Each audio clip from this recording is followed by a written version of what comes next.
Good afternoon my dear student. आज हम लोग न्यू टॉपिक लेकर आए हैं जिसमें आप लोगों को बताएंगे करंट अफेयर्स के बारे में।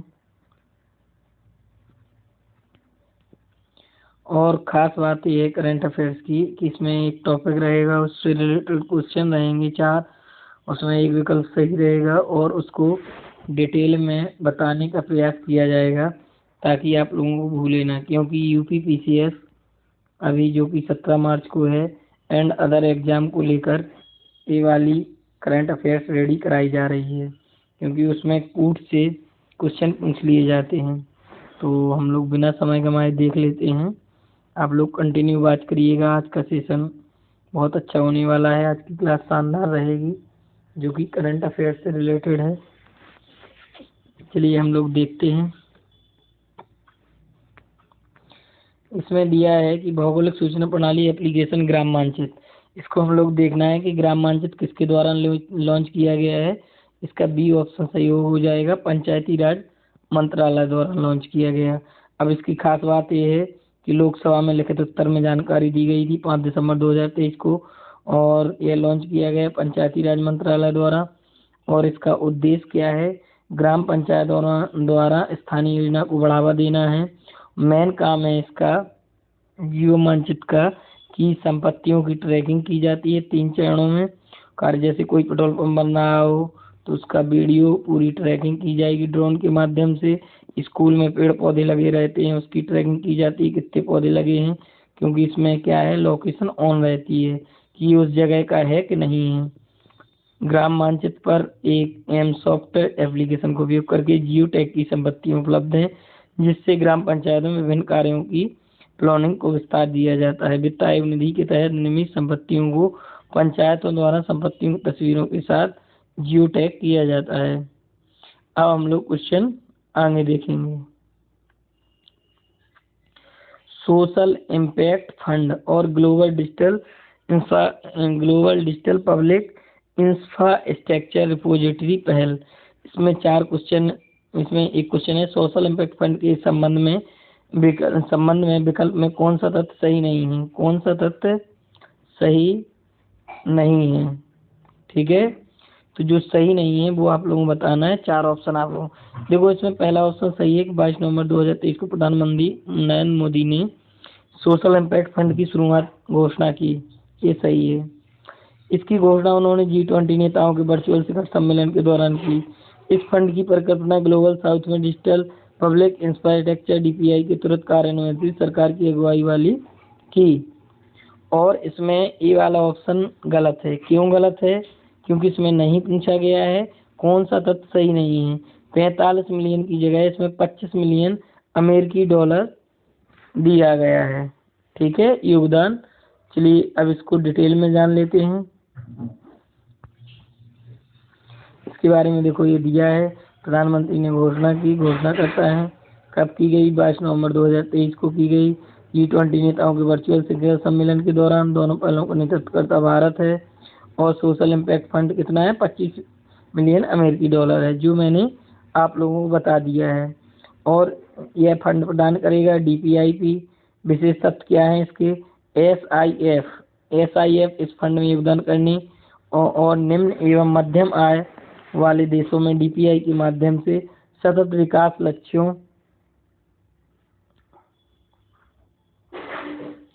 SDG को हासिल करने में तेजी लाने में मदद करने हेतु अन्य सरकारें, अंतर्राष्ट्रीय संगठनों, परोपकारी संस्थाओं सहित वैश्विक DPI डिपोजिटरी 16 देशों में 54 DPI शामिल हैं। कितनी शामिल हैं? 54। अब ये है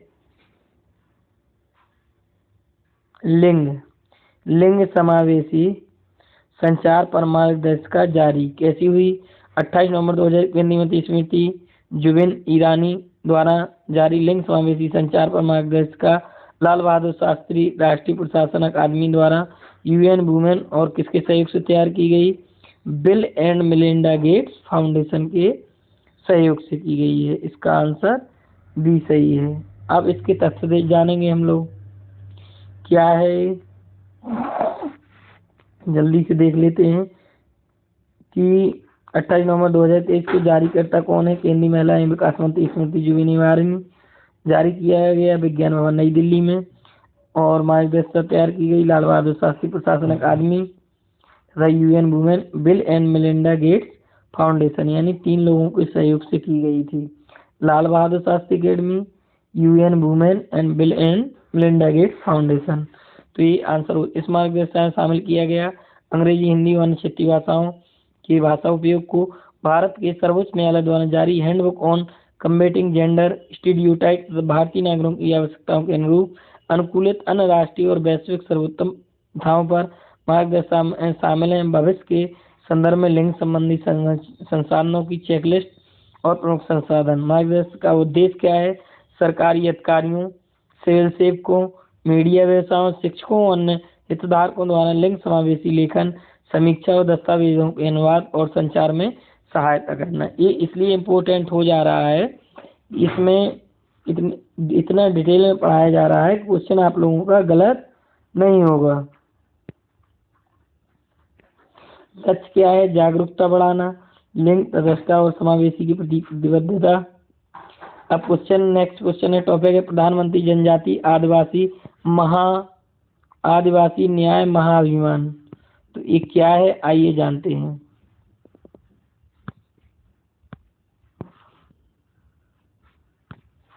प्रधानमंत्री जनजातीय आदिवासी न्याय महाअभियान के संबंध में कौन सा विकल्प सही नहीं है? देखो, नहीं जाना बार पूछा जाता है।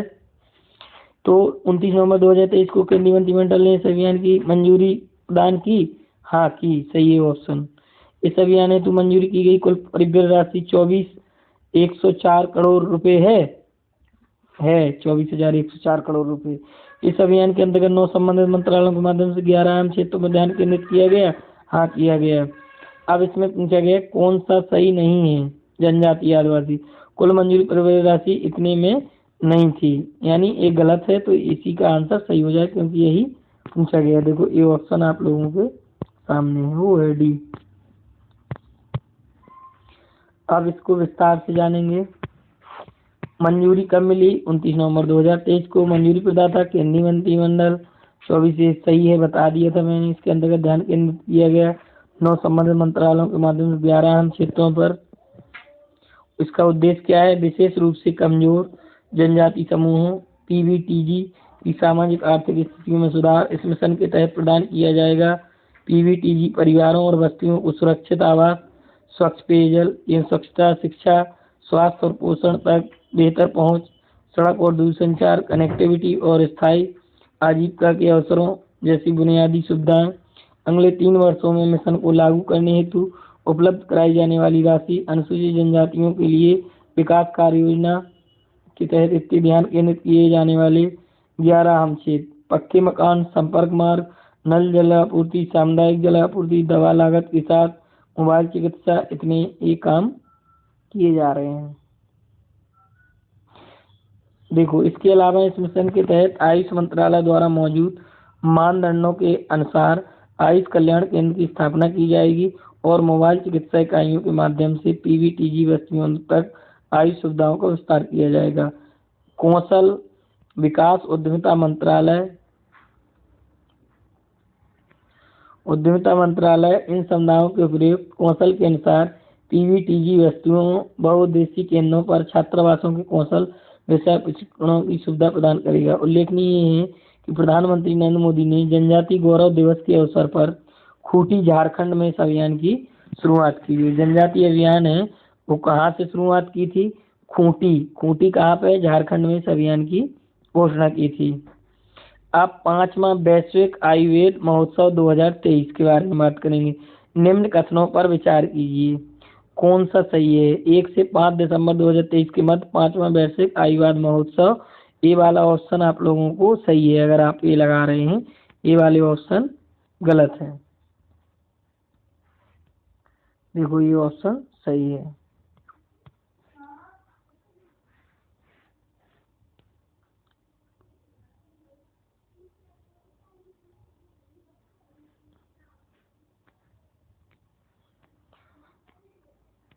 पांचवां वैश्विक आयुर्वेद महोत्सव 2023 कब आयोजित हुआ? 1 से 5 दिसंबर 2023 तक। कहाँ हुआ है? देखो 5वां आयुर्वेद महोत्सव के बारे में पूरा जानेंगे। कब हुआ? 5 दिसंबर 2023 को हुआ। कहाँ हुआ? तिरुवनंतपुरम केरल में हुआ। किसके द्वारा? आयुष मंत्रालय भारत सरकार, आयुष विभाग केरल सरकार के सहयोग से। सी- स-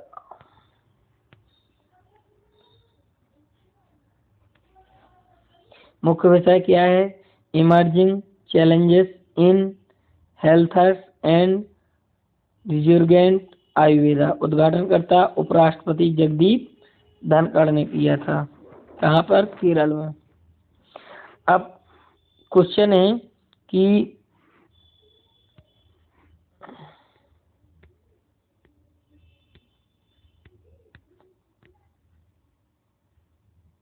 हाल ही में सरस फूड फेस्टिवल 2023 कहाँ आयोजित हुआ है? तो ये हुआ है, ऑप्शन आप लोगों के चार सामने है, गुरुग्राम, चंडीगढ़, नई दिल्ली, भोपाल। आप लोग करंट अफेयर्स पढ़े हुए हैं, आप लोगों को पता होना चाहिए कि कहाँ पे है। तो सरस फूड फेस्टिवल 2023 कहाँ आयोजित हुआ है? ये हुआ है नई दिल्ली में। कहाँ हुआ है? नई दिल्ली में। आइए देखते हैं नई दिल्ली में। अब इससे संबंधित फैक्ट हैं। कब हुआ? 1 से 17 दिसंबर। देखो इसमें क्या है कि जो टॉप के हाईलाइटेड टॉपिक हैं वो कवर किए गए हैं क्वेश्चन में। इसका मोटो मेन यही है कि अगर उससे क्वेश्चन आए तो आप लोग मिस मत करें। जैसे सरस फूड फेस्टिवल 2023 का आयोजन 1 से 17 दिसंबर 2023 तक कहाँ हुआ? नई दिल्ली में हुआ। किसके द्वारा? ग्रामीण विकास मंत्रालय भारत सरकार। उद्घाटनकर्ता कौन है? केंद्रीय ग्रामीण विकास एवं इस्पात राज्य मंत्री फग्गन सिंह कुलस्ते। इस आयोजन में 30 से ज्यादा स्टॉलों के साथ पूरे देश की लगभग 150 महिला उद्यमी एवं स्वयं सहायता समूह के सदस्य भाग ले रहे हैं। यह आगंतुकों को भारतीय संस्कृति और भोजन की एक झलक प्रदान करेगा, जो कि नई दिल्ली में दिखाया जाएगा, जहां पर आगंतुक ग्रामीण भारत की संस्कृति और सामाजिक ताने बाने की झलक प्राप्त करने के साथ साथ 21 राज्यों के स्वादिष्ट व्यंजनों का आनंद भी ले सकते हैं। सरस फूड फेस्टिवल नई दिल्ली।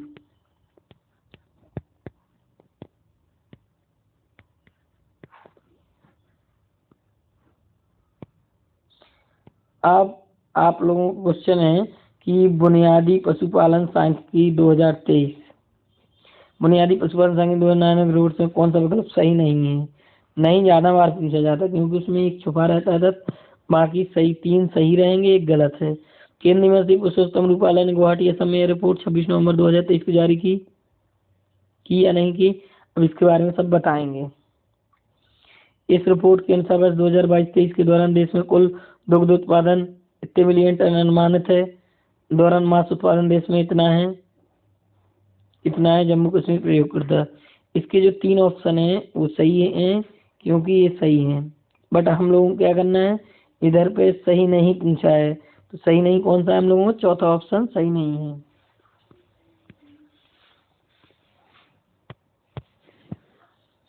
अब इसके बारे में जानेंगे विस्तार से। बुनियादी पशुपालन सांख्यिकी 2023 कहाँ हुआ था? पहले तो कब हुआ था? रिपोर्ट जारी कब हुई थी इसकी? 26 नवंबर 2023 को। कहाँ हुआ बुनियादी पशुपालन सांख्यिकी? गुवाहाटी असम में हुआ। जारीकर्ता कौन है? केंद्रीय मत्स्य पालन पशुपालन डेयरी मंत्री पुरुषोत्तम रूपाला। आंकड़े आधारित हैं पशु एक नमूना।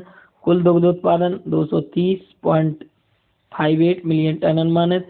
विगत 5 वर्षों में दुग्ध उत्पादन में वृद्धि 22.81% हुई है। वर्ष 2022-23 के दौरान सर्वाधिक दुग्ध उत्पादक राज्य कौन सा है? देखो अगर इसमें क्वेश्चन पूछा लिया जाए कि वर्ष 2023 ध्यान करना, 2022 से और 2023 में अगर पूछा जाए तो क्या लगा के आना है आप लोगों को? यूपी लगा के आना है। सबसे ज्यादा दुग्ध उत्पादक राज्य कौन सा है? यूपी। उत्तर प्रदेश। उत्तर प्रदेश की कुल दुग्ध उत्पादन हिस्सेदारी कितनी है? 15.72%। दौरान देश में कुल अंडा उत्पादन इतने है 138। अंडा दे दिया, मांस दे दिया, ये सब आप लोग देख लेना। ऊन का उत्पादन इतना है। ये क्या होता है, दृष्टि करके मैगजीन आती है करंट अफेयर्स की, वो उसमें लिखा रहता है करंट अफेयर्स आर्ट्स की। अगर आप लोगों को बहुत ज़्यादा डिटेल में क्वेश्चन पढ़ना है तो वो वाली आप लोगों को सजेस्ट कर रहा हूँ, वो पढ़ सकते हो। और एग्ज़ाम से पहले वो ज़रूर मार्केट में प्रोवाइड हो जाती है। कुल ऊन उत्पादन में सर्वाधिक प्रमुख योगदानकर्ता जो है, अब देखो, मांस दूध में भी है और मांस में भी कौन सा है, यूपी है। ऊन में कौन है, राजस्थान है, 47.98% हिस्सेदारी है इसकी। वार्षिक वृद्धि दर के संदर्भ में सबसे अधिक वार्षिक वृद्धि दर किसकी है, अरुणाचल प्रदेश की है। अब हम लोग यहाँ पे जानेंगे कि 54वां भारतीय अंतर्राष्ट्रीय फिल्म महोत्सव के बारे में जानेंगे। क्वेश्चन है कि 20 से 28 नवंबर 2023 के मध्य 54वां भारतीय अंतर्राष्ट्रीय फिल्म महोत्सव 2023 पणजी गोवा में आयोजित हुआ। इससे संबंधित निम्न कथनों पर विचार कीजिए।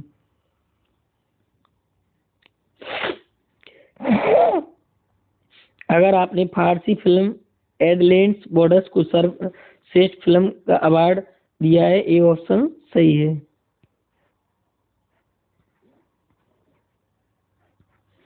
मेन चीज है इसका जो डिटेल में दिया गया है वो हम लोगों के लिए बहुत काम का है। इस पे क्वेश्चन बना दिए गए हैं, बट जो डिटेल में दिया है वही पढ़ने लायक है। इस टॉपिक से एक क्वेश्चन आ सकते हैं, जैसे उधर दूध देख लिया, ऊन देख लिया। अगर ये क्वेश्चन आएंगे तब तो आप लोग कर ले जाएंगे, ये मेरे को विश्वास है।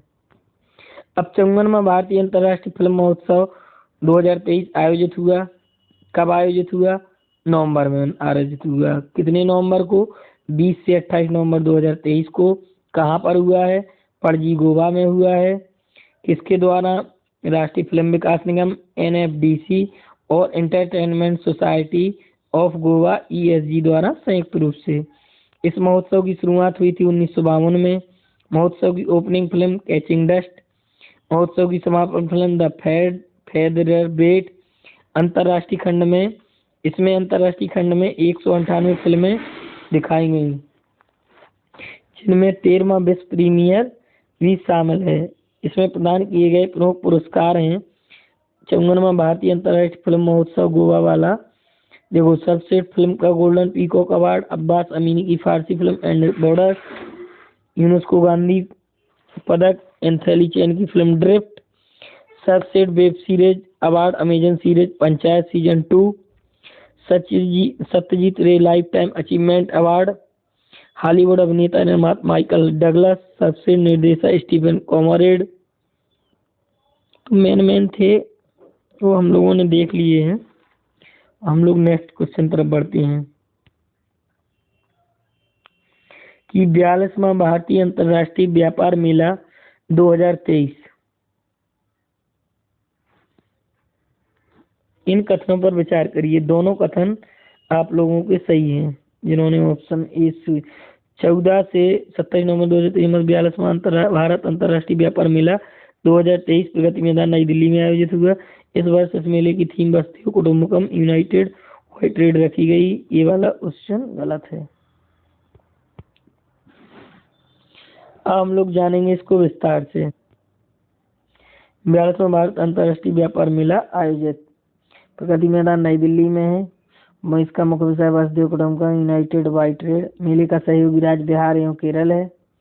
मेले के फोकस राज्य केंद्र जम्मू कश्मीर, झारखंड, महाराष्ट्र, उत्तर प्रदेश। समापन समारोह विभिन्न वर्गों में कई मंडपों राज्यों को कई पुरस्कार दिए गए।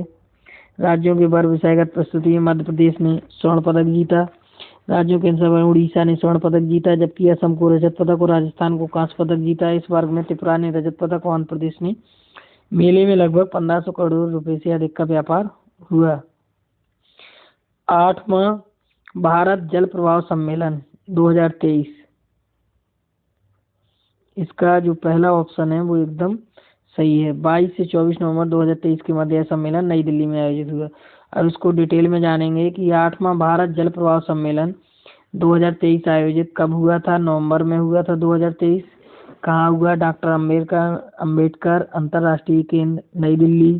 किसके द्वारा, राष्ट्रीय स्वच्छता गंगा मिशन और गंगा नदी बेसिन प्रबंधन, क्योंकि ये जल से रिलेटेड है ना 8वां भारत जल प्रवाह सम्मेलन। मुख्य विषय क्या है? भूमि जल और नदियों के साथ विकास। उद्देश्य क्या है? भारत के जल क्षेत्र में गतिशील चुनौतियों और अवसरों का समाधान करने हेतु वैज्ञानिकों, विशेषज्ञों, हितधारकों और सरकारी प्रतिनिधियों को एकजुट करना। केंद्रीय सड़क परिवहन और राज्य मंत्री नितिन गडकरी। अब न्यू टॉपिक है स्पेस एक्स का 29वां कार्गो मिशन लॉन्च, इसके बारे में जानेंगे। हम लोग क्या करेंगे कि हेडिंग पे ज़्यादा फोकस करेंगे। इसका ये ऑप्शन सही है कि स्पेस का 29वां कार्गो मिशन लॉन्च कब हुआ था? 9 नवंबर 2023 को। मिशन का नाम है CRS 29 ड्रैगन स्पेसक्राफ्ट। इसका उद्देश्य है यात्रियों को फाउंड की आपूर्ति, वैज्ञानिक हार्डवेयर ले जाना, ये सब दिया गया है। भारतीय पोल्ट्री क्षेत्र एवियन इन्फ्लुएंजा से मुक्त। मतलब जो भारतीय पोल्ट्री क्षेत्र है वो एवियन इन्फ्लुएंजा से मुक्त हो गया है। इसके बारे में विस्तार से बता रहे हैं कि भारतीय पोल्ट्री क्षेत्र एवियन इन्फ्लुएंजा से मुक्त हुआ। कब हुआ? 13 अक्टूबर 2023 को विश्व अंडा दिवस के अवसर पर। किसने मंजूरी दी? World Organisation for Animal Health, विश्व पशु स्वास्थ्य संगठन। क्या है एवियन इन्फ्लुएंजा? इन्फ्लुएंजा ए या टाइप ए कहा जाने वाला यह वायरस आमतौर पर पक्षियों में पाया जाता है। मनुष्य को संक्रमित करने पर इसे इन्फ्लुएंजा कहा जाता है। मतलब ये जो वायरस है पक्षियों में पाया जाता है, बट मनुष्य को अगर संक्रमित करेगा तो इसको क्या कहा जाएगा? इन्फ्लुएंजा कहा जाएगा। एवियन इन्फ्लुएंजा का नियंत्रण, इसके नियंत्रण और रोकथाम हेतु भारतीय राष्ट्रीय कार्य योजना संशोधित 2021 में उल्लेखित पता लगाने और मारने की नीति का अनुसरण करता है। भारत का पोल्ट्री क्षेत्र भारत के 4 राज्यों महाराष्ट्र, तमिलनाडु, उत्तर प्रदेश और छत्तीसगढ़ में। अन्य महत्वपूर्ण तथ्य है कि अत्यधिक रोगजनक एवियन इन्फ्लुएंजा या बर्ड फ्लू, या क्या है? Bird flu. बर्ड फ्लू को हम लोग कैसे याद करेंगे? देखो, एक स्वाइन फ्लू होता है, एक बर्ड फ्लू होता है। इनके वायरस होते हैं जैसे बर्ड फ्लू H1N1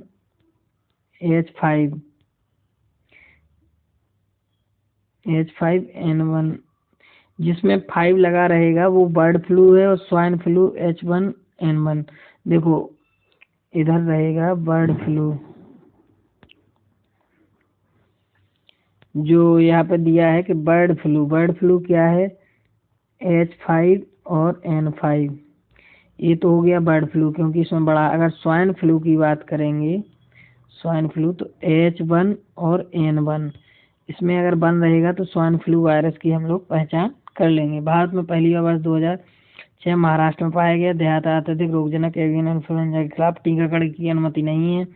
भारत विश्व में अंडों का, अंडा जो अंडा नहीं होता है, तीसरा सबसे बड़ा उत्पादक है। क्या है? तीसरा सबसे बड़ा उत्पादक है, जबकि दूध में पहला है। तथा पोल्ट्री मांस का, जो पोल्ट्री मतलब मुर्गी वगैरह मांस का 5वां सबसे बड़ा उत्पादक है। एक उत्पादक होता है और उपभोक्ता होता है। उपभोक्ता क्या होता है? जो ज़्यादा से ज़्यादा यूज करे माल को। उत्पादन क्या होता है? जहाँ पे सबसे ज़्यादा उत्पादन हो, दूसरे देशों को निर्यात करे। अब निर्यात आयात क्या होता है?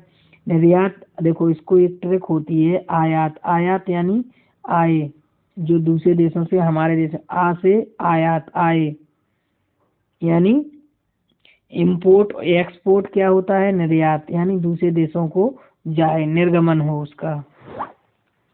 भारत ने HPI खतरों को कम करने के लिए पोल्ट्री कंपार्टमेंटलाइजेशन की अवधारणा को अपनाया, जिसमें पशु स्वास्थ्य में सुधार तथा रोग कम फैलते हैं। देखो कितने क्वेश्चन बने हैं इसमें, आप लोग समझ सकते हैं।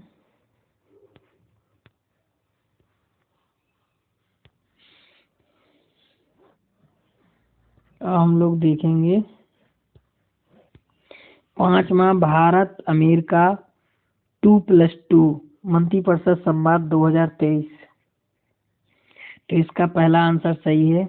हम लोग डिटेल में इधर देखते हैं कि 5वां भारत अमेरिका 2+2 मंत्रिपरिषद संवाद 2023 आयोजित कब हुआ? 10 नवंबर 2023 को। कहाँ हुआ? नई दिल्ली में। भारतीय संवाद में भारतीय प्रतिनिधिमंडल का नेतृत्व किसने किया है? रक्षा मंत्री ने किया है। राजनाथ सिंह है रक्षा मंत्री इस समय। विदेश मंत्री कौन है? S जयशंकर प्रसाद हैं। संवाद में अमेरिकी प्रतिनिधिमंडल का नेतृत्व विदेश मंत्री एंटनी ब्लिंकन और रक्षा सचिव लॉयड ऑस्टिन। रक्षा और प्रौद्योगिकी संबंधित विभिन्न मुद्दों पर विचार विमर्श किया गया। किसमें किया गया? 5वां भारत अमेरिका मंत्रिपरिषद संवाद में। साथ ही दोनों देशों की रक्षा सुरक्षा सहयोग, प्रौद्योगिकी सहयोग और लोगों के बीच संपर्क में हुई प्रगति की भी समीक्षा हुई। दोनों देशों के प्रतिनिधिमंडल ने पश्चिम एशिया, हिंद प्रशांत तथा अन्य क्षेत्रीय मुद्दों पर बातचीत की। उल्लेखनीय है कि दोनों देशों के बीच पहली 2+2 वार्ता वर्ष 2018 में शुरू हुई थी। वर्तमान में भारत का 5 प्रमुख राजनीतिक साझेदारों संयुक्त राज्य America, United kingdom, Australia, Japan और रूस के साथ 2+2 का संवाद है। विदेशी विश्वविद्यालयों को भारत में कैंपस स्थापित करने हेतु दिशा निर्देश। आइए जानते हैं कौन कौन से दिशा निर्देश दिए गए हैं। तो देखो, इसमें दिशा निर्देश ये दिए गए हैं कि विदेशी विश्वविद्यालयों को भारत में कैंपस स्थापन करने हेतु दिशा निर्देश कब दिए गए? 8 नवंबर 2023 को। किसके द्वारा दिए गए? विश्वविद्यालय अनुदान आयोग यानी यूजीसी। यूजीसी क्या होता है? अंडर ग्रेजुएट कमेटी या यूनिवर्सिटी ग्रांट कमेटी। इसको यूजीसी को बोलते हैं। यूनिवर्सिटी, यू से यूनिवर्सिटी हो जाएगा, जी से ग्रांट हो जाएगा अनुदान और सी से कमीशन यानी यूनिवर्सिटी ग्रांट कमीशन आयोग हो जाएगा। जारी दिशा के प्रमुख तत्व। विदेशी विश्वविद्यालय पात्रता शर्तें पूरी करने पर भारत में अपना कैंपस खोल सकते हैं। इन विश्वविद्यालयों को वैश्विक रैंकिंग में शीर्ष 500 में शामिल होना आवश्यक है। इन विश्वविद्यालयों को नए पाठ्यक्रम शुरू करने से पहले यूजीसी से अनुमति लेनी होगी। ये विश्वविद्यालय भारत में एक से अधिक कैंपस स्थापित कर सकते हैं। इसके लिए उन्हें अलग अलग आवेदन करना होगा। ये विश्वविद्यालय ऑनलाइन पाठ्यक्रम और दूसरे शिक्षा कार्यक्रम शुरू नहीं कर सकेंगे, यानी इन्हें खोल के कैंपस। इन भर्ती नियमों के अनुसार अपने शिक्षक और कर्मचारी की नियुक्ति करने की स्वायत्तता होगी। इन्हें भर्ती नियमों के अनुसार अपने शिक्षक और अन्य कर्मचारी नियुक्त करने की स्वायत्तता होगी।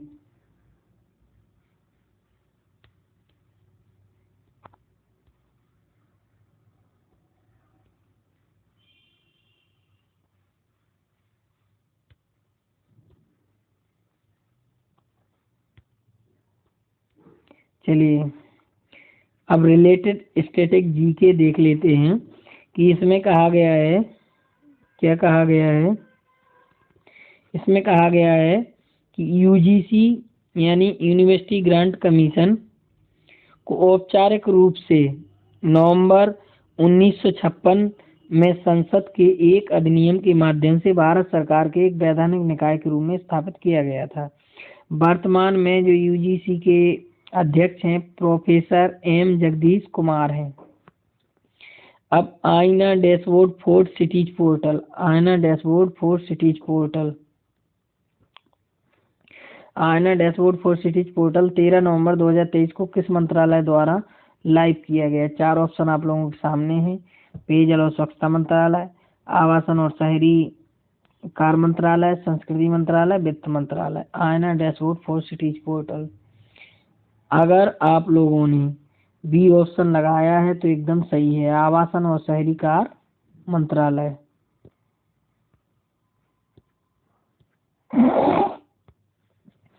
अब इसके बारे में विस्तार से चर्चा करते हैं। लाइव किया गया 13 नवंबर 2023 को आईना डैशबोर्ड फॉर सिटीज। लाइव करता कौन है? आवासन एवं शहरी कार्य मंत्रालय। अग्नि पहल में ये दिए गए हैं सब कुछ। पोर्टल का लक्ष्य है शहरी स्थानीय निकायों एलवी के प्रमुख प्रदर्शन मैट्रिक्स का ठोस डेटाबेस बनाना है। उल्लेखनीय क्या है? विशेषत्व क्या है इसमें? यूएलवी की रैंकिंग न करते हुए आईना डैशबोर्ड समान रूप से स्थित विभिन्न शहरों की तुलना करने और विभिन्न शहरों के बीच सहकर्मी शिक्षण को बढ़ावा देने के उपकरण के रूप में काम करता है। उल्लेखनीय है कि डिजिटल इंडिया कॉर्पोरेशन के माध्यम से आवासन एवं शहरी विकास। आप क्वेश्चन नेक्स्ट देख लेते हैं, फास्ट करना है क्योंकि 1 घंटे में पूरा कवर करना है। दीपोत्सव 2023 क्या है? दीपोत्सव 11 नवंबर 2023 में राम की पैड़ी के विभिन्न घाटों पर कितने द्वीप प्रज्वलित है Guinness book of world record. एक क्वेश्चन अच्छा है, इसका सी ऑप्शन सही है। आप लोग आंसर भी देखते हैं। 22,23,000 दीपोत्सव किए गए। अब इसके बारे में डिटेल जानेंगे।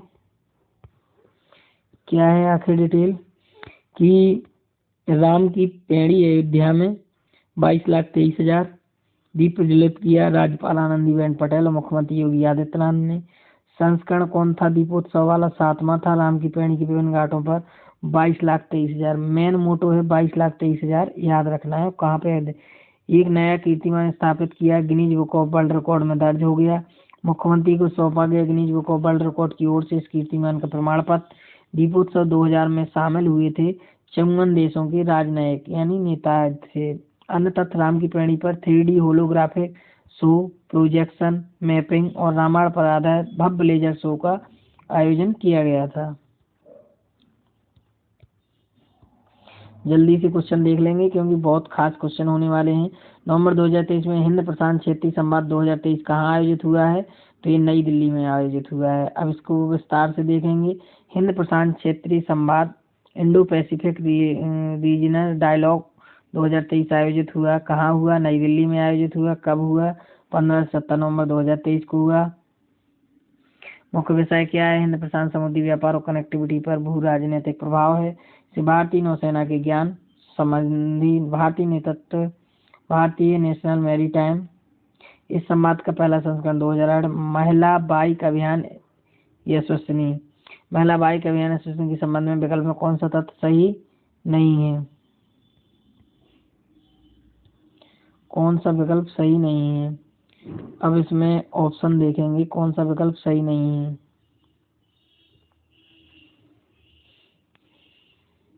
इसमें नहीं पूछा गया है। इस अभियान का समापन 31 अक्टूबर 2023 को एकता नगर गुजरात में हुआ, यानी सही है। केंद्रीय रिजर्व पुलिस ये महिला बाइकर्स को आयोजित किया, सही है। इस अभियान की शुरुआत 3 टीमों द्वारा की गई, जिनमें से प्रत्येक team 25 royal Enfield 350 CC motor bike और 50 बाइकर्स शुरुआत की, सही है। इस अभियान में रक्षा मंत्रालय और गृह मंत्रालय ने सहयोग किया, ये वाला गलत है। ये हम लोगों का आंसर सही हो जाएगा। अब हम लोग जानेंगे विस्तार से। महिला बाइक अभियान रैली एकता नगर केंद्रीय केवड़िया गुजरात में हुई थी। भाई यही सब देखना है कि कहाँ पे हुई थी, क्या है। UNESCO creative city network UCCN नामित नए शहर हैं। कौन है? ग्वालियर और कोझिकोड। कोझिकोड कहाँ पे है? केरल में है। इसके बारे में डिटेल से जानेंगे। हाँ, हम लोगों को आध घंटे में पूरा कवर करना है। देखो डिटेल से जानेंगे। गुजरात के केवड़िया में उसकी सबसे ऊंची प्रतिमा जो है स्टेच्यू ऑफ यूनिटी, ये वाला question. Statue of unity Sardar Vallabh भाई पटेल की प्रतिमा स्थापित है गुजरात की केवड़िया में। इस प्रतिमा का उद्घाटन 31 अक्टूबर 2018 को नरेंद्र मोदी ने किया था। 182 ऊंची यह प्रतिमा लघु बेट पहाड़ी पर स्थित है, जहां से नर्मदा नदी दिखाई देती है। दूसरा, वॉइस ऑफ ग्लोबल साउथ शिखर सम्मेलन 2023 कहाँ आयोजित हुआ है? 17 नवंबर 2023 वर्चुअली आयोजित हुआ है। इस सम्मेलन की मेजबानी भारत द्वारा की गई। प्रधानमंत्री नरेंद्र मोदी ने सम्मेलन की अध्यक्षता की। ये दूसरा वॉइस ऑफ ग्लोबल साउथ शिखर सम्मेलन आयोजित हुआ है। इसमें विकासशील देशों के साझा भविष्य के लिए सभी के विकास और सभी के विश्वास विषय पर विचार विमर्श किया गया। साथ ही वैश्विक विकास से उत्पन्न चुनौतियों पर चर्चा की गई। उत्तर प्रदेश अंतर्राष्ट्रीय जलमार्ग प्राधिकरण विधेयक 2023।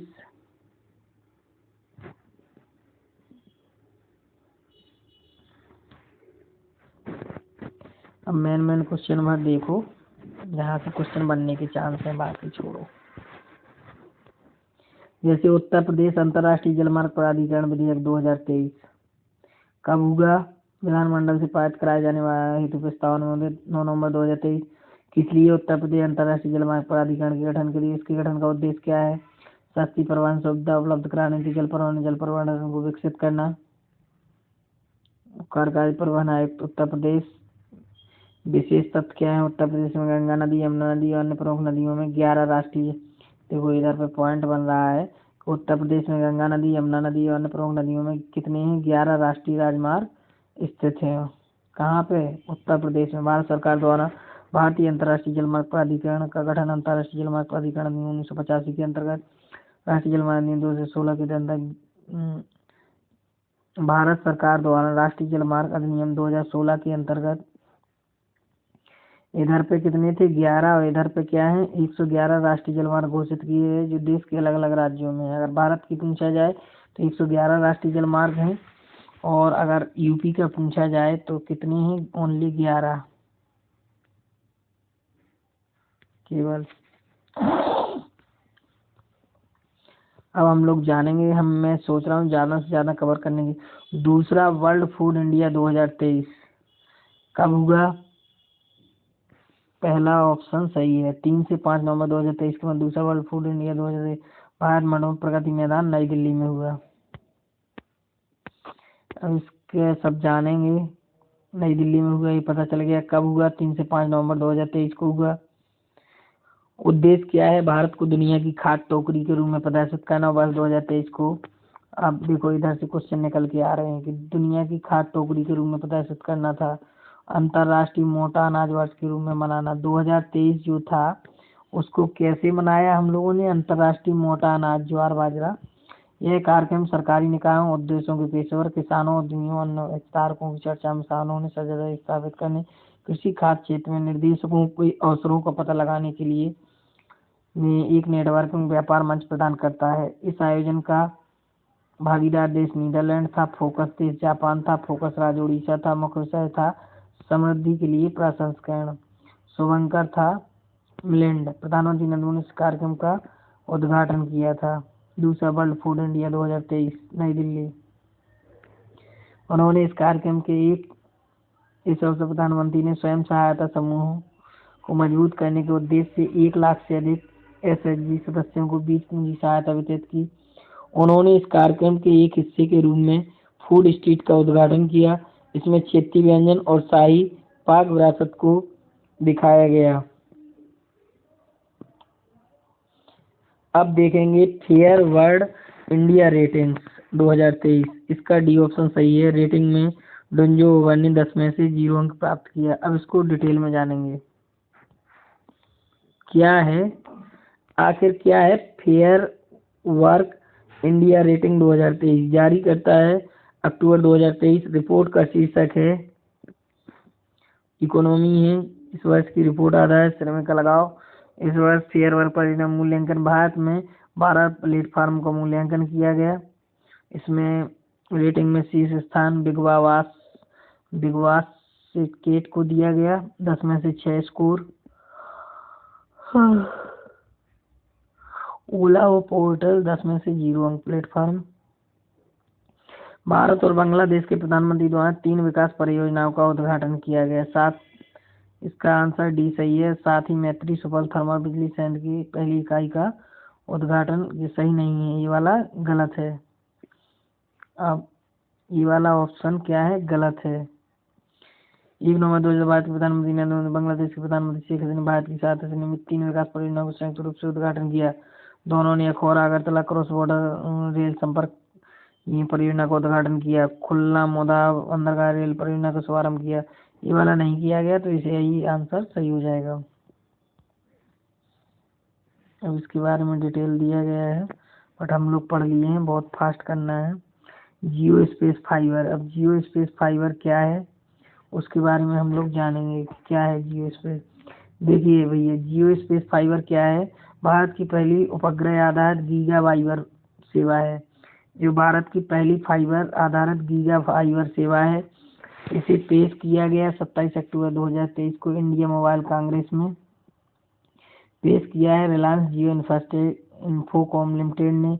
उद्देश्य क्या है? दुर्गम भौगोलिक क्षेत्रों में मध्यम गति को ब्रॉडबैंड सेवाएं प्रदान करना। पहले से ही जियो फाइबर से जुड़े भारत के 4 दूरस्थ स्थान हैं। कौन है जियो स्पेस फाइबर से दूरस्थ स्थान? गिर गुजरात में है, कोरबा छत्तीसगढ़ में है, नवरंगपुर उड़ीसा में है, ओएनजीसी जोरहाट कहाँ पे? असम में है।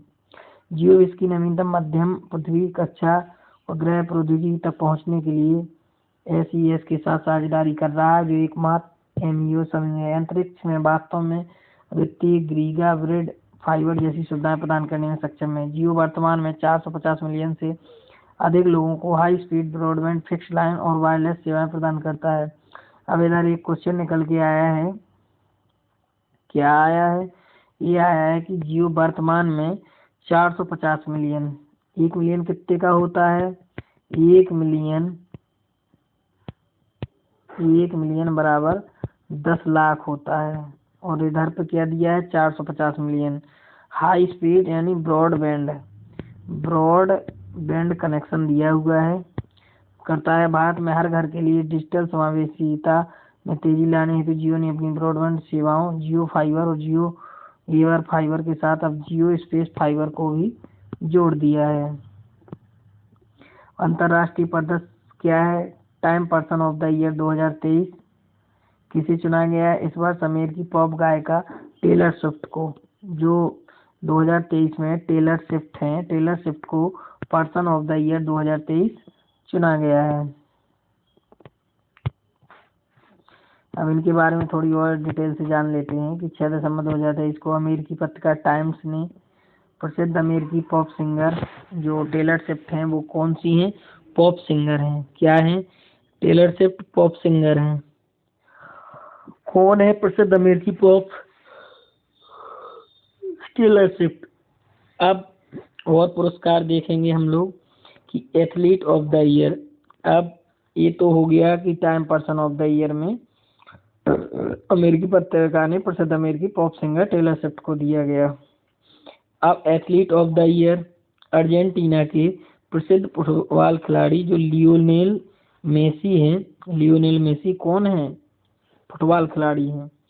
एथलीट ऑफ द ईयर का पुरस्कार इनको दिया गया है। वर्ष 2022 में यूक्रेन के राष्ट्रपति वोलोदिमीर जेलेंस्की एवं द स्पिरिट ऑफ यूक्रेन को पर्सन ऑफ द ईयर घोषित किया गया। अब इधर जानेंगे कौन सा घोषित किया गया 2022 के लिए। जेलेंस्की को पर्सन ऑफ द ईयर घोषित किया गया। टाइम पत्रिका द्वारा वर्ष 1927 में ऐसी शक्तियों, समूहों, विचारों अथवा घटनाओं का चुनाव अपने पाठकों के मतदान के आधार पर किया जाता है जिन्होंने विश्व समुदाय को सबसे अधिक सकारात्मक अथवा नकारात्मक रूप से प्रभावित किया है। टाइम पर्सन मतलब इनके कुछ सकारात्मक प्रभाव है, नकारात्मक, कैसे इन्होंने अपनी मतदान किया, संभाला, चुनाव किया, उस पर आधारित इन लोगों को रेटिंग दी जाती है। भारत की ओर से महात्मा गांधी पहले व एकमात्र व्यक्ति रहे जिन्हें वर्ष 1930 में, जो हमारे महात्मा गांधी हैं, बापूजी जिनको बुलाते हैं महात्मा गांधी, पहले और एकमात्र व्यक्ति रहे जिन्हें 1930 में पर्सन ऑफ द ईयर चुना गया। मतलब पर्सन ऑफ द ईयर चुना गया था किसको? महात्मा गांधी को। 1930 पहले और एकमात्र व्यक्ति रहे। उसके बाद person of the year Bharat को नहीं चुना गया। कई साल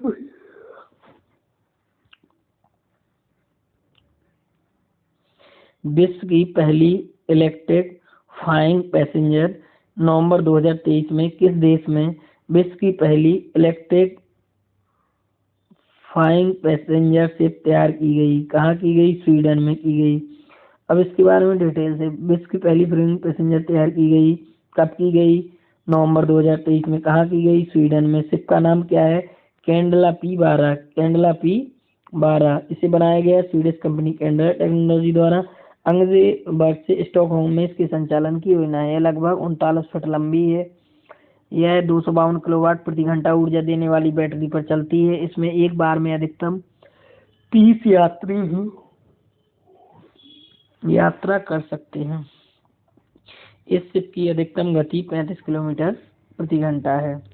तो ये शिप है विश्व की पहली इलेक्ट्रिक फ्लाइंग पैसेंजर तैयार की गई। इस शिप में ठीक वैसे ही जैसे हवाई जहाज में लगे एयरफॉल्स उसे जमीन से उठने में मदद करते हैं, वैसे ही इसमें सब सेम पोजीशन हेयर होता है, यानी ये एयर टैक्सी मान लीजिए। 9वां राष्ट्रीय स्तरीय प्रदूषण प्रतिक्रिया अभ्यास 2023 कहाँ हुआ? वाडियार में हुआ। सी ऑप्शन इसका सही है।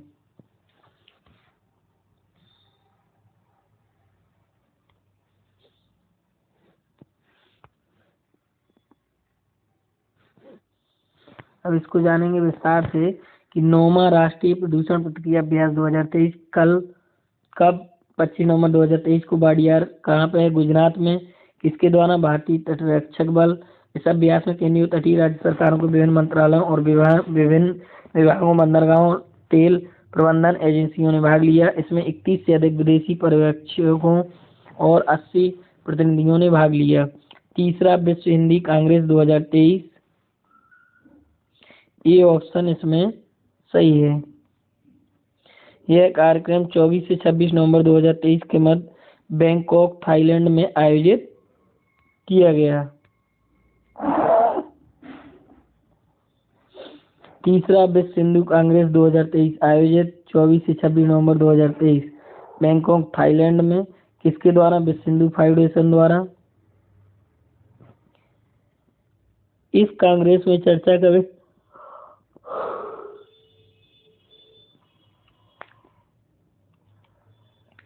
इसका पहला आयोजन तीसरा विश्व हिंदू कांग्रेस का 2014 में हुआ था, जबकि दूसरा आयोजन 2018 में शिकागो, संयुक्त राज्य अमेरिका में हुआ था। और तीसरा कब हुआ है? पहला कहाँ हुआ था? नई दिल्ली में 2014 में। 2018 में दूसरा हुआ था संयुक्त राज्य अमेरिका USA। तीसरा हुआ कहाँ, कब हुआ? 24 से 26 नवंबर 2023 में भारत में। तीसरा विश्व हिंदू कांग्रेस का भारत में नहीं हुआ, सॉरी, तीसरा हुआ है बैंकॉक, थाईलैंड में हुआ। आसियान भारत पोषक अनाज महोत्सव 2023 सिंगापुर, नोमपेन, जकार्ता, बैंकॉक। इसका है जकार्ता, जकार्ता इंडोनेशिया।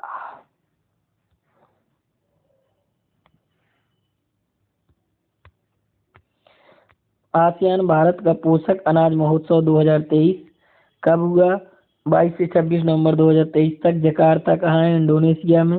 किसके द्वारा? कृषि और किसान कल्याण मंत्रालय, भारत सरकार के सहयोग से आसियान में भारतीय मिशन द्वारा।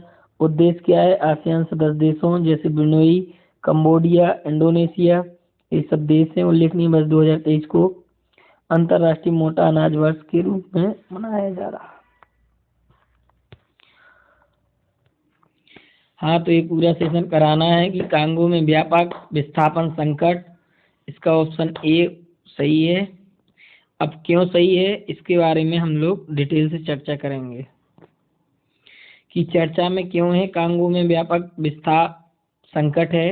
अक्टूबर 2023 में कांगो में रिकॉर्ड 6.9 मिलियन लोग आंतरिक रूप से विस्थापित हुए हैं। विस्थापन का कारण है उत्तरी किवू DRC के पूर्वी प्रांत में विद्रोही और सरकार समर्थित मलेशिया के बीच संघर्ष। M23 क्या है? वर्ष 2021 से सक्रिय M23 पूर्वी कांगो में सक्रिय 120 सशस्त्र समूहों में से एक है, जो पूर्वी DRC में एक बड़े क्षेत्र पर कब्जा किया हुआ है। क्षेत्रीय तनाव का कारण सशस्त्र समूहों को विभिन्न बिंदुओं पर रवांडा, युगांडा और बुरुंडी की सरकारों द्वारा समर्थन दिया।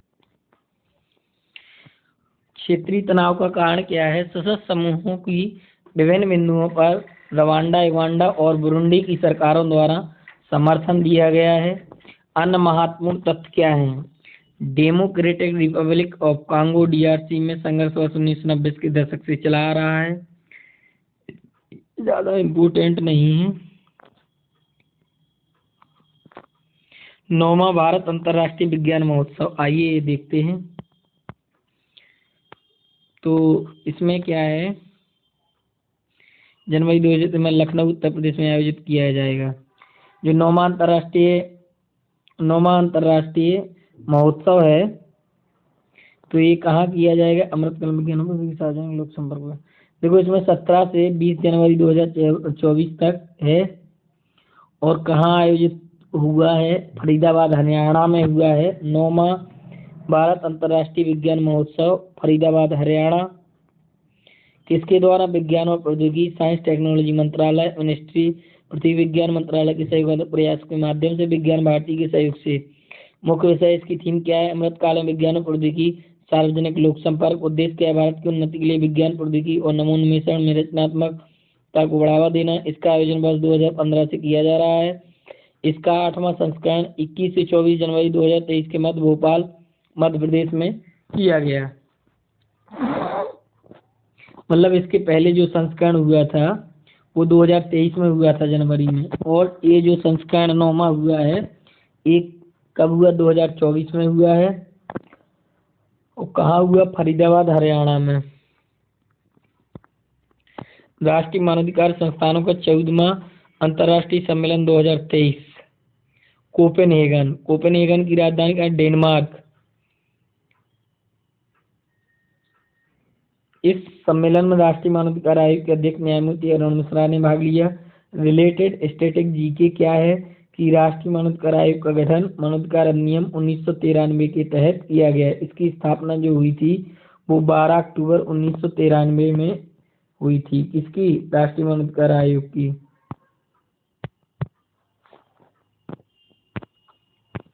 दुबई एक्ट शो 2023, पहला एवं दूसरा दोनों। यह एक द्विवार्षिक ईयर शो है। कब होगा, 13 से 17 नवंबर 2023 को होगा। कहाँ होगा, दुबई, संयुक्त अरब अमीरात। इसमें भाग लेने हेतु भारतीय वायुसेना के दस्ते में 2 स्वदेशी प्लेटफार्म, हल्का लड़ाकू विमान तेजस और अत्याधुनिक हल्की हेलीकॉप्टर ध्रुव शामिल हैं। भारतीय वायुसेना का प्रदर्शन उससे C-17 परिवहन विभाग द्वारा किया गया। QX Asia university ranking 2024। इसमें आप लोगों का क्या है कि रैंकिंग में भारतीय संस्थानों में IIT बॉम्बे को शीर्ष स्थान प्राप्त हुआ है।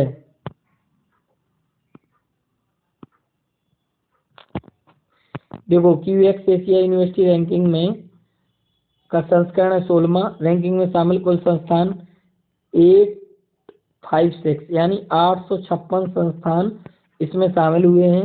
रैंकिंग में शामिल शीर्ष 5 संस्थान हैं पेकिंग यूनिवर्सिटी चीन, the university of Hong Kong, national university of Singapore, नैनांग technology university Singapore तथा सिन्हुआ यूनिवर्सिटी चीन रूप से। इस रैंकिंग में सर्वाधिक 148 भारतीय संस्थान विश्वविद्यालय को शामिल किया गया। इसके बाद चीन के 133 संस्थान,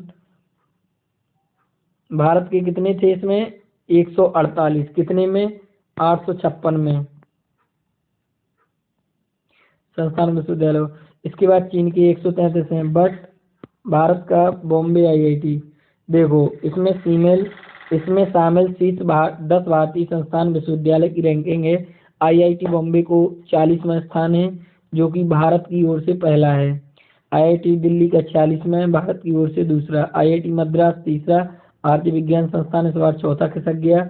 खड़गपुर 5वां, कानपुर 6वां, दिल्ली यूनिवर्सिटी 7वीं, IIT गुवाहाटी 8वां, IIT रुड़की 9वां, जवाहरलाल नेहरू विश्वविद्यालय जिसको बोलते हैं JNU एक कितना है 10वां।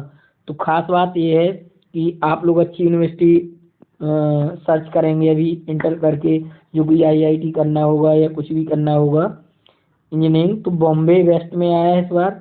दिल्ली भी है, दूसरे नंबर पे मद्रास है, और ये क्या है भारतीय विज्ञान संस्थान है। IIT खड़गपुर भी बहुत अच्छा है।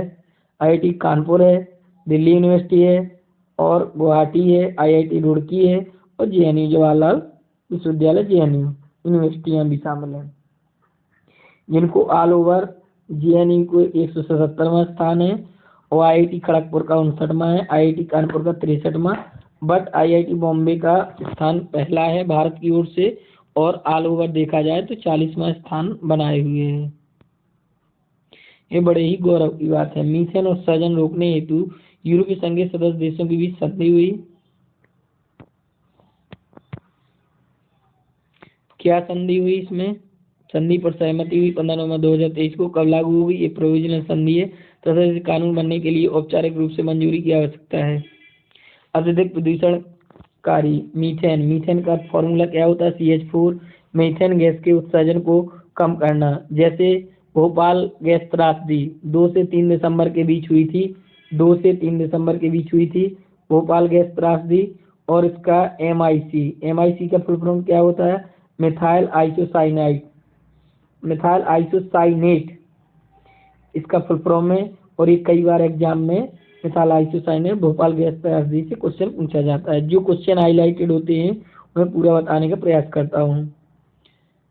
यह प्रोविजनल संधि तथा इसी कानून बनने के लिए औपचारिक रूप से मंजूरी की आवश्यकता है। अधिक प्रदूषणकारी मीथेन गैस के उत्सर्जन को कम करना लागू किए जाएंगे। क्या किए जाएंगे? कोयला, गैस और तेल उद्योगों पर नए नियम। क्या है संधि? इसमें मीथेन रिसाव का पता लगाना, उसकी मरम्मत शामिल है। अन्य महत्वपूर्ण गैस मीथेन कहाँ से निकलती है? धान के खेत से मीथेन निकलती है, और दीमक जो बामी वगैरह रहती है वहाँ से, कई गोबर गैस संयंत्रों से, कई जगह से मीथेन गैस निकलती है। ध्यातव्य है कि जलवायु परिवर्तन का सबसे बड़ा कारण कार्बन डाइऑक्साइड है, यानी CO2 है।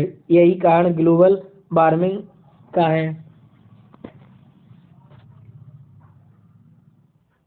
जलवायु परिवर्तन का दूसरा कारण मीथेन है, मतलब जलवायु परिवर्तन में मीथेन का भी बहुत बड़ा योगदान है। यह गैस गंभीर स्वास्थ्य समस्याओं का भी कारण बनती है। उल्लेखनीय है कि अमेरिका, यूरोपीय संघ, अन्य देशों ने वर्ष 2030 तक विश्व भर में कुल मीथेन उत्पादन को 30% तक कम करने की प्रतिबद्धता जाहिर की। ध्यातव्य है कि चीन विश्व का सबसे बड़ा मीथेन उत्पादक देश है। अगर क्वेश्चन पूछ लिया कि सबसे बड़ा मीथेन उत्पादक देश पहले नंबर पर कौन है, तो कौन सा है? चीन है। और जनसंख्या में भी चीन है, भारत दूसरे स्थान पर है। देखो जहाँ क्वेश्चन बनते हैं हम खुद बता देते हैं। आसियान देशों के रक्षा मंत्रियों की 10वीं बैठक 2023 कहाँ आयोजित हुई? जकार्ता। जकार्ता की राजधानी इंडोनेशिया। आसियान देशों के रक्षा मंत्रियों की 10वीं बैठक कहाँ पे आयोजित हुई? जकार्ता में। इस बैठक में भारतीय प्रतिनिधित्व का नेतृत्व किया रक्षा मंत्री राजनाथ सिंह ने। इस समय हम लोगों के डिफेंस मिनिस्टर राजनाथ सिंह है, और गृह मंत्री कौन है? Amit Shah, home minister. ADMS plus क्या है? आसियान देशों के हित में सर्वोच्च रक्षा परामर्श और सरकारी तंत्र है। यह आसियान सदस्य देशों जैसे आसियान सदस्य देश कौन से हैं? ब्रुनेई, कंबोडिया, इंडोनेशिया, लाओ, Malaysia, Myanmar, Philippines, Singapore, Thailand, Vietnam के लिए महत्वपूर्ण संवाद मंच की भूमिका निभाता है। इसके 8 संवाद भागीदारी देशों में कौन कौन शामिल हैं? भारत, अमेरिका, चीन, रूस, जापान, दक्षिण अफ्रीका, ऑस्ट्रेलिया, न्यूजीलैंड शामिल हैं। भारत वर्ष 1992 में आसियान का संवाद भागीदार देश बना था। उद्घाटन 7/2010 को हनोई, वियतनाम में आयोजित किया गया, और मंत्री वर्ष 2017 आसियान और सदस्य देशों के विषय को बढ़ावा देने की वार्षिक बैठक आयोजित कर रहे हैं। 2 पेज और बचे हुए हैं आपके मैराथन क्लास के। चीन द्वारा विश्व की प्रथम फ्लाइंग टैक्सी को मंजूरी मिल गई है, ये हम बता दिए हैं। ये है कंपनी द्वारा निर्मित, विकसित किया गया है। ये क्या है? ये इसमें क्या है कि हाल ही में चीन द्वारा विश्व की पहली electric vertical take off landing flying taxi को मंजूरी प्रदान की गई। ये सही है, ये बहुत क्वेश्चन आ रहा है। कहाँ से की गई? चीन द्वारा। यह फ्लाइंग टैक्सी को EH-216H नाम दिया गया है। फ्लाइंग टैक्सी को एहोन कंपनी द्वारा निर्मित किया गया है। संबंधित तथ्य हैं कि चीन द्वारा विश्व की प्रथम फ्लाइंग टैक्सी को मंजूरी 13 अक्टूबर 2023 को चीन के नागरिक उड्डयन प्रशासक द्वारा विश्व की पहली electric vertical take off landing flying taxi को मंजूरी प्रदान की गई।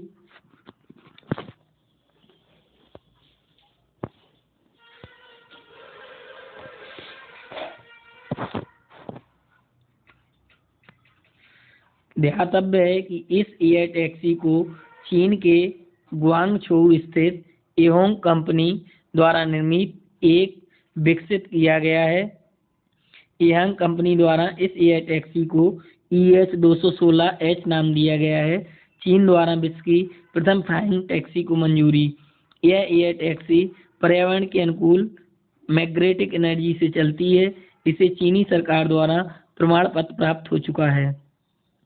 इस टैक्सी में 16 इलेक्ट्रिक रोटर लगे हुए हैं, जिसकी सहायता से यह उड़ती है। 2 यात्रियों का 600 पाउंड कार्गो लेकर उड़ान हेतु डिजाइन किया गया है। इस टैक्सी की गति 80 मील प्रति घंटा तथा 16 मील तक की दूरी तय करने में सक्षम है। पूर्ण रूप से स्वायत्त ड्रोन है, ऑटोमेटिक उड़ने वाली टैक्सी है, चीन में है। ये क्वेश्चन अच्छा है, आ सकता है। एहोंग कंपनी एक नज़र। स्थापना 2014, हांगजू फियांग है। एयरलाइंस और विमानन उद्योग है। उत्पाद स्वायत्त हवाई वाहन, हेलीकॉप्टर आदि बनाती है। एहोंग विश्व की अग्रणी स्वायत्त हवाई वाहन वृद्धि प्लेटफॉर्म कंपनी है। केमैन आइसलैंड ग्रे लिस्ट से बाहर।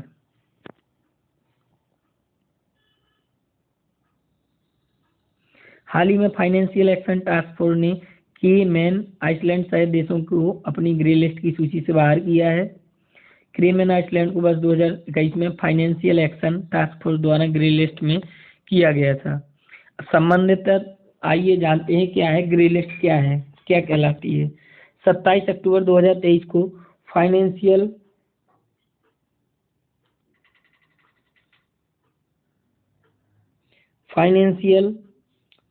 एक्शन टास्क फोर्स द्वारा केमैन आइसलैंड को अपनी ग्रे लिस्ट सूची से बाहर कर दिया गया है।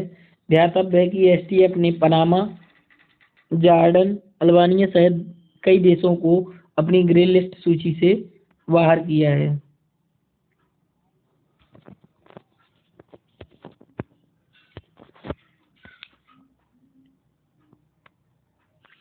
अब केमैन आइसलैंड ग्रे लिस्ट से क्यों बाहर हुआ?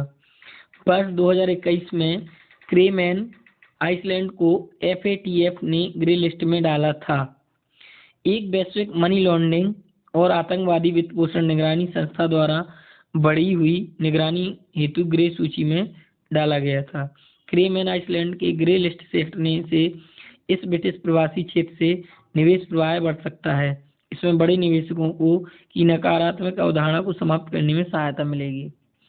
अब ये एफएटीएफ एक नज़र डाल लेते हैं क्या है। पूर्ण रूप है इसका एफएटीएफ का फाइनेंशियल एक्शन टास्क फोर्स वित्तीय कार्यवाही कार्यदल। वर्ष 1989, मुख्यालय पेरिस फ्रांस में। प्रकार क्या है? अंतर सरकारी संगठन। अध्यक्ष T Raja Kumar. Group of सेल्स G7 के सदस्य देशों द्वारा बनाई गई है। एफएटीएफ यानी फाइनेंशियल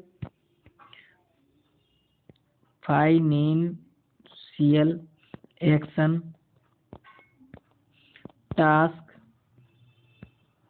फोर्स। ध्यातव्य है कि एसटीएफ द्वारा कई देशों को ग्रे लिस्ट से बाहर किया गया, परंतु बुल्गारिया को ग्रे लिस्ट सूची में डाल दिया गया। ध्यातव्य कि अक्टूबर 2022 में 4 वर्षों तक एफएटीएफ ग्रे लिस्ट में रहने के बाद पाकिस्तान को ग्रे सूची से बाहर किया गया था। मतलब ग्रे सूची खतरनाक होती है, ठीक है। पाकिस्तान को भी डाल दिया था। भारत श्रीलंका के बीच नौका सेवा का